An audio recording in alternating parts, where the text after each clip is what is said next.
자, 이번 비디오에서는 또 다른 그 정규화 과정에 대해서 방법에 대해서 한번 살펴보려고 합니다. 우리가 이전에 했던 것은 그 L2 놈이었죠. 즉, 그 가중치의 그 제곱을 모두 더해서 그 항을 조금 소위 전체 비용 함수에 더해주는 소위 L2 그 regularization 이라고 우리가 얘기를 할 수 있습니다. L2 정규화라고요. 자, 그것과는 또 다르게 또 다른 그 정규화 과정인데 그 drop out이라고 부르는 굉장히 파워풀한 그러한 정규화 과정이 있습니다. 그 방법을 이제 설명을 좀 드리려고 합니다. 자, 지금 그러니까 4레이어로 되어 있고요. 그리고 각 레이어마다 4개의 노드를 갖고 있는 이렇게 새로운 하나의 네트워크를 한번 가정을 해보겠습니다.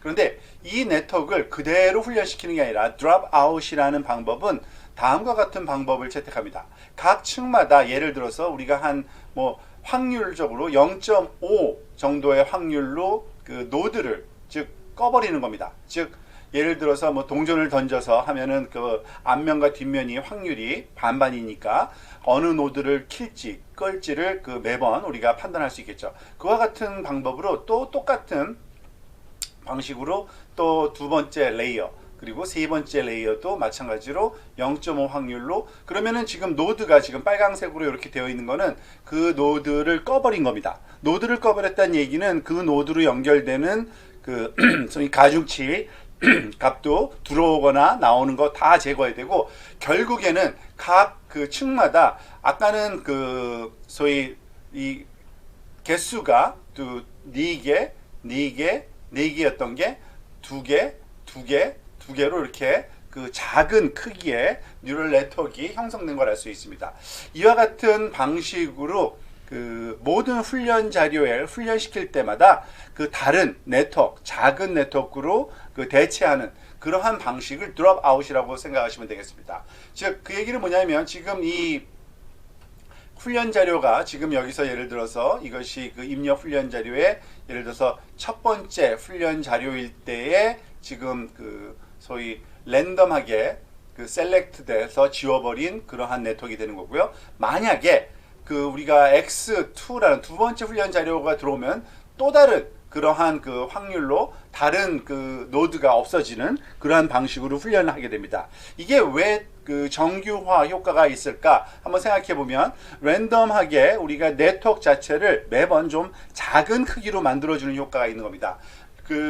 소위 소위 오버핏이라고 하는 거는 네트워크가 너무나도 복잡한 그러한 파라메타로 모든 경우에 대해서 다 말하자면 우리가 구하게 되면은 그것이 오버핏돼서 결정 경계가 굉장히 복잡해지는 거죠. 그렇지만 그것을 좀 단순화하는 방법으로 이 네트워크의 노드의 개수를 이렇게 조금 랜덤하게 줄여버리는 그러한 방식으로 접근하는 것이 소위 drop out 정규화라고 할 수 있습니다. 그것을 임플리멘트하는 과정을 또 이제 한번 살펴보도록 하겠습니다. 이와 같은 drop out을 구현하는 방법에는 몇 가지 방법이 있긴 한데요. 그 중에 제일 잘 알려진 그리고 그러니까 많이 사용되는 방법이 소위 알고리즘이 inverted drop out이라고 하는 방법입니다. inverted drop out이 무엇을 의미하는지 알고리즘적으로 차근차근 한번 설명해 보도록 하겠습니다. 우선 레이어를 3번 레이어, 특정한 레이어를 하나 지정을 해서 깊은 레이어 중에 우리가 한번 설명을 해 보겠습니다. 즉, illustrate with layer L equal 3이라는 이런 가정을 한번 해보고요. 그리고 우리가 drop out을 할 때 몇 퍼센트를 킵하고 몇 퍼센트를 제거할 거냐, 버릴 거냐, 그걸 해야 되기 때문에 그것을 조절할 수 있는 파라미터로 이런 keep prob이라는 걸 한번 쓰겠습니다. keep prob. 즉, 유지하는 확률이죠. 그것을 한 0.8로 해볼까요? 그러면 0.8이라는 얘기는 이것의 1 빼기 0.8은 0.2니까 0.2 정도의 확률로, 그러니까 20%의 확률로 노드가 제거가 되는 겁니다. 자, 그러기 위해서는 이제 새로운 파라미터 하나가 필요한데요. 그러니까 drop out을 시키는데 활용될 수 있는 파라미터 D3라고 한번 제가 이름을 명명을 해보겠습니다. drop out의 D자를 딴 거예요. 그리고 우리가 그 NP에서 제공되는 랜덤 넘버 제너레이터가 있죠. random.rand 한 다음에 몇 개의 랜덤 넘버를 필요로 하냐면 우리가 그 3번 레이어니까 3번 레이어의 노드 개수만큼, 그래서 그거를 이 파라미터로 쓰면은 우리가 A의 그 A3이라고 한번 이름을 붙여볼게요. 3번 그 레이어의 액티베이션, 그것의 쉐입 중에서 0번째 인덱스 파라미터와 A3의 쉐입 중에 이번에는 그 1번째, 즉 이거는 그 결국에는 1이겠지만 그 요것은 노드의 개수고 요거는 1이 나오겠죠. 이거는 노드 개수고 이거는 1이고, 그래서 이게 아마 몇 개인지는 모르겠지만 뭐 n 곱하기 1, n3겠죠. n3 곱하기 1의 크기를 갖는 그러한 랜덤 넘버를 만드는 거고요. 이러한 랜덤 넘버를 이만한 크기로 만든 다음에 그것의 그 크기가 예를 들어서 keep prop보다 작은 것을 찾아내는 겁니다. KEP 밑줄 prop. 이러한 파라미터가 지금 0.8로 지금 되어 있으니까 이 부등호를 우리가 줌으로써 이건 논리 현상이 되는 거죠. 그래서 이거 0과 1 사이의 값을 랜덤하게 그 레이어 그 3이 갖고 있는 노드 개수만큼의 랜덤 넘버가 나올 텐데 그것을 키프롭으로 비교했을 때 작은, 그러니까 한 80% 정도의 노드 개수가 1이라는, 여기서는 그 결과값이 true 아니면 false를 갖겠죠. 당연히 이런 true 아니면 false 값으로 채워져 있는 D3가 만져질 겁니다. 자, 그 다음에 그것을 가지고 A3를 다시 한번 우리가 정리를 해주는 겁니다. 원래 그 전달된 그걸 다 쓰는 게 아니라 np.multiply 곱셈을 할 건데요. 원래 있던 A3랑 뭐를 곱셈을 할 거냐면 D3를 곱해주는 겁니다. 여기서 그 논리 값으로 채워져 있는 true 또는 false로 채워져 있는 이 어레이를 여기다가 같은 크기겠죠. 그거를 곱한다 그러면 연산이 어떻게 되냐면 true는 이 연산으로 그 논리 배열이 연산에 사용될 때는 true는 1값으로 그리고 false는 0값으로 대체돼서 계산이 됩니다. 사실은 이 연산은 이런 연산과 똑같은 거예요. 사실은 A3를 곱하기 equal D3, 우리가 알다시피 복합 연산자죠. A3에다가 D3를 곱한 후에 그걸 다시 A3에 집어넣은 것. 요렇게 해도 되고 요렇게 해도 되고 둘 다 파이썬에서 잘 통하는 그러한 그 알고리즘 표현입니다. 자, 그리고 나서 inverted dropout이라는 요 그 용어가 상징하는 그런 내용은 사실 여기 바로 다음에 따라 나오는데요. 즉 A3를 그대로 쓰는 게 아니라 A3를 나누기 equal keep drop, keep prop. 즉 그 0.8이라는 그 확률로서 그것을 정했기 때문에 그 소위 A3에서 그 나머지 0.2% 그러니까 20%에 해당되는 그 노드들 다 지워버렸기 때문에 전체 그 A3가 갖고 있는 기대값은 굉장히 그 좀 줄어들게 됩니다. 그래서 그것을 원래의 크기가 되도록 기대값이 유사하게 유지되도록 만들어주기 위한 방법이 바로 요 지금 그 소위 키프롭으로 나눠주는 요 연산입니다. 이 연산이 바로 우리가 inverted dropout이라는 그러한 그 알고리즘이라고 표현하는 그러한 이유가 여기에 있는 겁니다. 자, 그래서 이것이 어떤 역할을 하는지 한번 살펴보면요. 예를 들어서 유닛이 50개의 유닛이 우리가 그 L3에 있었다고 한번 생각을 한번 해볼까요? 50개 유닛이면은 몇 개가 제거될까요? 그러니까 0.2라는 확률로 제거되니까 20%가 되니까 한 10 유닛이 드롭아웃이 돼서 shutting off,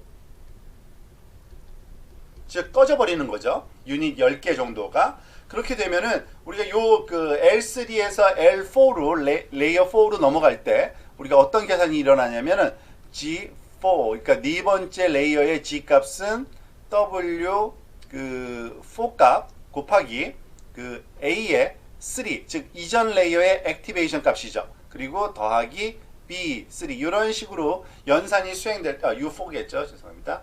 이런 연산이 수행될 건데 지금 여기 그 A3가 어떤 일이 일어나냐면 이 드롭아웃을 하게 되면은 좀 더 작아지는 겁니다. 어느 정도 작아지냐면 그러니까 기대값이 expectation 그 값이 작아지는데 약 20% 정도 작아지는 거죠. 그래서 이거를 올려줄 수 있는 방법, 이거를 그 다시 회복하는 방법은 당연히 그 나누기 이퀄 0.8 이렇게 해주면 지금 이거죠. 이 연산을 해줌으로써 우리가 그 기대값이 A3의 원래 기대값 드롭아웃 되기 이전의 기대값으로 유지가 되는 것을 알 수가 있습니다. 그게 바로 이 inverted dropout이고요. 이 inverted dropout의 가장 핵심은 그 dropout을 한 후에 이 그 우리가 dropout에 사용된 이 확률 파라메타 keep probe로 그 소위 노드 값들을 나눠주는 그러한 기능이라고 보시면 되고요. 사실 이렇게 되면은 우리가 그 결국에는 훈련된 후에 테스트 자료에 대해서 우리가 실험을 해야 되는데 그때 필요한 무슨 스케일이나 이런 것들이 다 그 우리가 좀 쉬워집니다. 즉 모든 그 레이어마다 우리가 적용됐던 그 소위 노드들의 값의 그 기대값이 계속 유지가 돼서 그 컴퓨팅 됐기 때문에 그 노드가 사라진 상태로 계산을 했을지라도 그 테스팅할 때는 그 구해진 파라미터를 그대로 활용해도 되는 그러한 편의성이 그 우리한테 주어지기 때문에 그 보통 그 드롭아웃을 할 때는 이 알고리즘, inverted dropout 알고리즘을 그 가장 많이 사용한다고 보시면 되겠습니다. 자, 그러면 이번에는 테스팅 타임 때 그 적용하는 알고리즘을 또 한번 살펴보겠는데요. 예를 들어서 그 입력 x 값 주어지겠죠, 당연히. 이 x 값이 우리가 컬러를 기존 걸로 한번 다시 돌려서 자, x가 이렇게 주어졌을 때 당연히 x가 우리가 보통 그 0번째 레이어의 액티베이션 값이라 그래서 이런 식으로 많이 표현하는 걸 알 수 있습니다. 이렇게 주어졌을 때 그 테스팅 타임에서는 드롭아웃을 하지 않습니다. 그 드롭아웃으로 우리가 그 훈련을 할 때는 썼다 할지라도 테스팅 때는 전혀 드롭아웃을 쓰지 않는 게 중요합니다. 즉 무슨 얘기냐면은 그 첫 번째 레이어에서의 G값 계산은 어떻게 하죠? 그 웨이팅 매트릭스 W1 곱하기 그 A의 0번째 레이어 더하기 B1 그죠? 그리고 액티베이션 값을 우리가 구하기 위해서 A1은 그 액티베이션 함수 1번 레이어에 적용된 그것을 G1에 대해서 적용하고 마찬가지로 G2 두 번째 레이어로 또 계속해서 이동하는 거죠. W2 곱하기 A1 더하기 B2 그리고 여기서 액티베이션 역시 A2는 어떻게 됩니까? G2 여기서 그 G2, G2 이런 식으로 계속해서 적용돼서 어디까지 y hat 즉 우리 레이어의 깊이를 모르니까 그 레이어에 주어진 레이어 깊이에 따라서 y hat까지 이렇게 구하는 그런 방식으로 진행될 겁니다.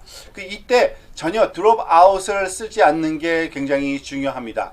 왜냐하면 이미 우리가 앞에서 그 드롭아웃을 할 때 그 소위 inverted dropout을 썼다는 거는 key probe를 우리가 나눠줬잖아요. A activation 함수에다가 그렇기 때문에 이미 스케일이 맞춰졌고 때때로 뭐 이 드롭아웃을 또 다시 사용하는 그러한 방법이 적용할 수도 있는데 그건 전혀 필요가 없습니다. 사실은 별 효과가 없을 거고 매번 그 모든 훈련 자료마다 테스트 자료죠. 테스트 자료 때마다 드롭아웃을 다시 한다 그러는 거는 랜덤하게 노이즈가 랜덤하게 그 매 훈련 자료에마다 그 주입되는 거고 그것을 평균하면은 아마 그 제로 아웃돼서 0이 될 거예요. 그 랜덤의 그런 평균값은 0이니까요. 그렇지만은 그거는 컴퓨테이셔널이 전혀 그 도움이 안 되는 그렇지만은 그 좀 컴퓨팅 타임이 더 드는 그런 방법이고 우리가 스케일 아웃을 이미 스케일을 맞춰놨기 때문에 그 인버티드 드롭 아웃으로 절대 그 테스팅 타임에서 테스트 자료에 대해서 드롭 아웃을 할 필요가 없다. 이것을 여러분들이 기억하시면 되겠습니다.